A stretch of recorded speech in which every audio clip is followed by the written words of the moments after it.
Here we have a Samsung A32 motherboard that came in for repair, and the customer brought over the motherboard only and not the whole phone, and he said the FEC connector is broken. Let's take a look. And we do have those connectors in stock, so we're going to be able to help out the customer quick.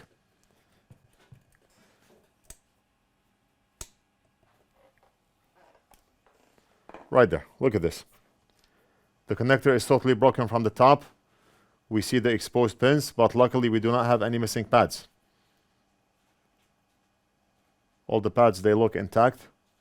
We're going to have to remove this rubber thing right here, and we're going to have to desolder whatever is left over from that connector. And we're going to solder a new connector back on the board right here. Without wasting any time, let's go ahead and do it.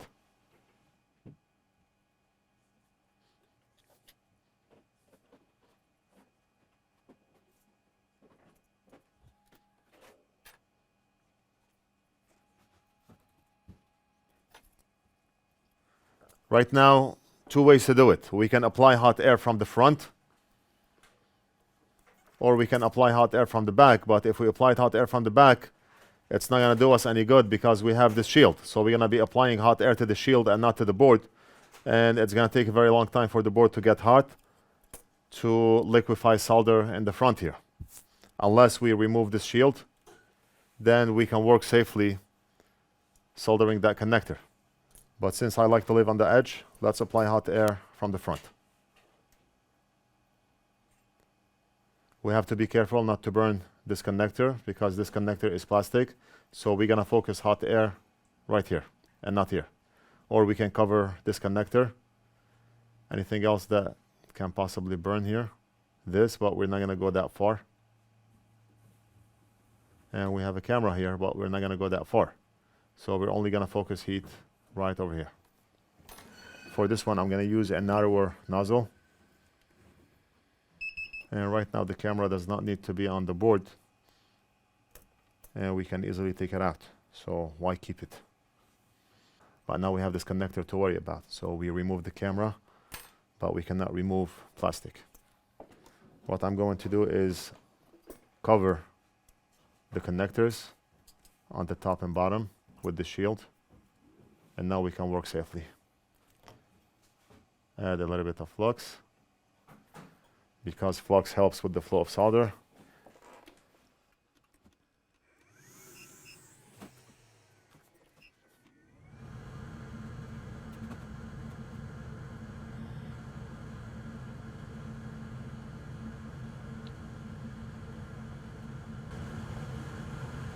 Right now we have unleaded solder on the board. Once we apply leaded solder, then it will take less heat for solder to liquefy and for us to solder that connector. Right now it takes more heat because of unleaded solder.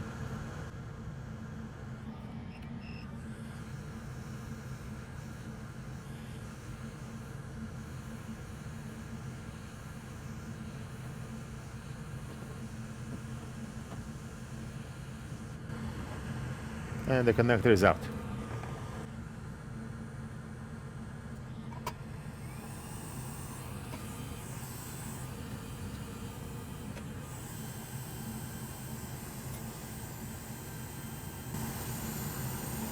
And we're going to apply Amtech 559 Flux like I just did. And this is the original Amtech 559. We are a distributor for the Flux. You can log into our site NorthridgeFix.com and you can buy in retail or wholesale. And everything else that we use on this bench can also be purchased directly from our site. All the items are in stock and we almost always ship out same day. We have everything from soldering stations, hot air station, thermal camera, microscope, the articulating arm for the microscope, the ring light, anti-glare light, tweezers, pliers, screwdrivers, charging stations, voltage injection tool, everything. A lot of you are already customers, but I mentioned this for all new viewers on the channel. Anti-glare light on, and you see the difference it makes. Anti-glare light off, you see the glare and reflections.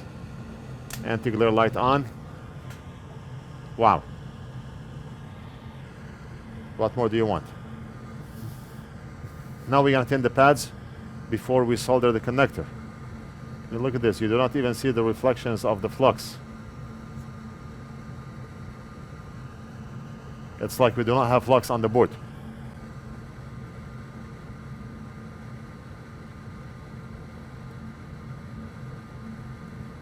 We're gonna tin all those microscopic pads, and those pads are microscopic. We are under the microscope and you can barely see that pad.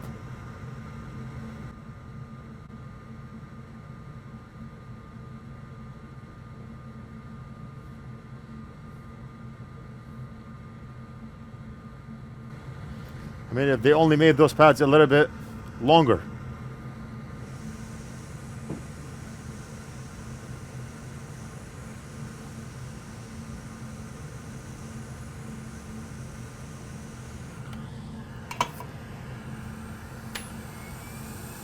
Now we're gonna clean up, apply flux, and solder that connector.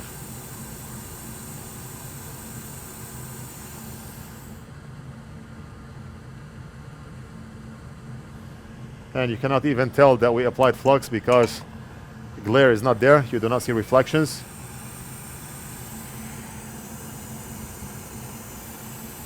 And that's the magic of the anti-glare light.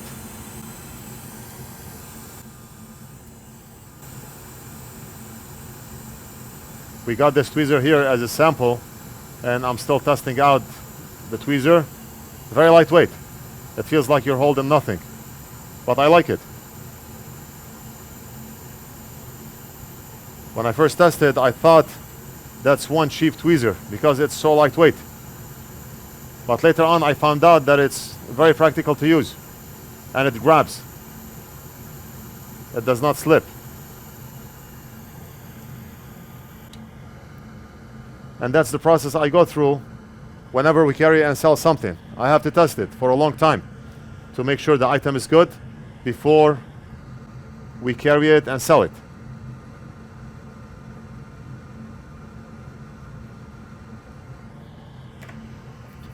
I do not just use it once or twice. I use it in the practical world. I fix devices with it, like I'm doing now.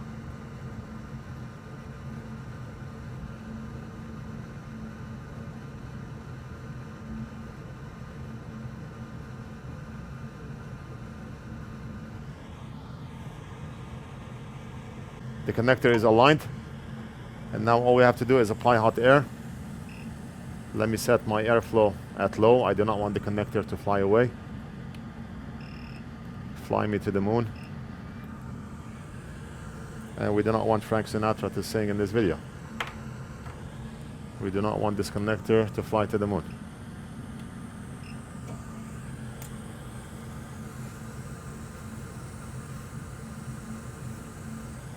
Fly me to the moon.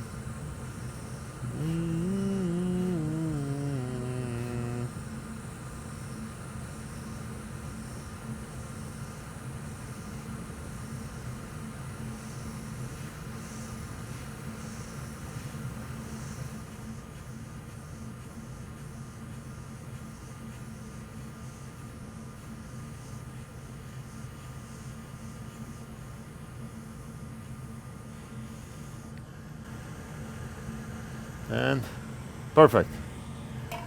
We should be all good. Now we're gonna zoom into the pins, make sure everything is soldered on nicely. Then we're gonna call the customer to come and pick up.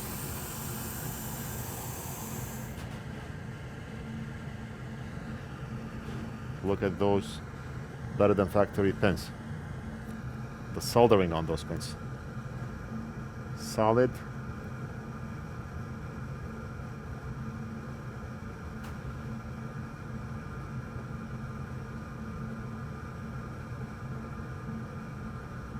I mean, look at the pins. Every single one is tinned with solder.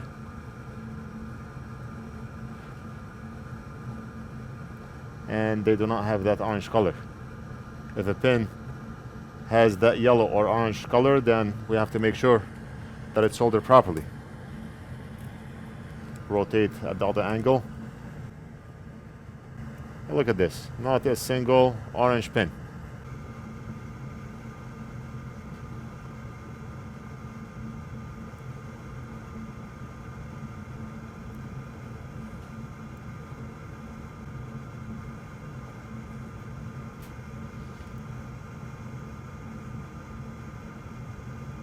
I mean, it's like I'm testing a brick wall. Pins do not move. Why am I even bothering testing those pins? They look good. If it quacks like a duck, it walks like a duck, then it's probably a duck. Same thing here. The pins, they look solid. The pins do not look yellow or orange. They look tinned. Then most likely they are soldered on properly. Why am I wasting time? I'm doing it for you. So we do not have a scientist in the comment that would complain. How come? How come you didn't test? That pin didn't look good. Not enough solder on that pin. The motherboard is not going to work. We have a lot of those in the comments.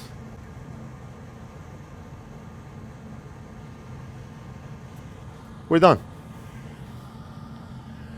We are done. We're going to call the customer to come and pick up. I hope you enjoyed the video. Let me know what you think. Leave it down in the comments. Don't forget to like and subscribe. And we'll do something else in the next video.